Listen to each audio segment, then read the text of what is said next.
Bugungi kunda qo'l mehnati va milliy hunarmandchilik asosida iqtisodiy farovonlikka erishish uchun barcha shart-sharoitlar yaratilgan. Yangiariq tumanida bundan 5 yil muqaddam tashkil etilgan Kattabog' kulolchilik markazida ham hunar egalari davlatimiz tomonidan berilgan imkoniyatlardan samarali foydalanib, mahsulot turi va sifatini oshirib borishmoqda. Hozir shu haqda. Yangiariqlik hunarmandlar faoliyati sayyohlik salohiyatini rivojlantirish, jamoatchilikni milliy hunarmandchilik buyumlari, tarixiy yodgorliklar hamda noyob madaniy namunalar bilan tanishtirish, shuningdek milliy madaniyat, an'analarni saqlashga xizmat qilmoqda.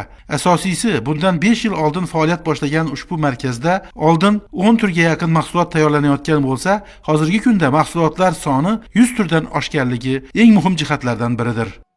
Xalqimizga shunday tandırlarni, sapa idishlarni yetkazib berib turibmiz.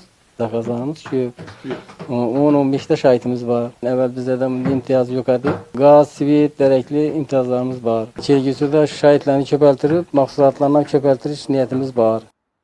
Hunarmandchilik markazida joylashgan ustaxonalarning har birida o'nlab mahalliy yoshlar ham kasb-hunar sirlarini o'rganmoqda.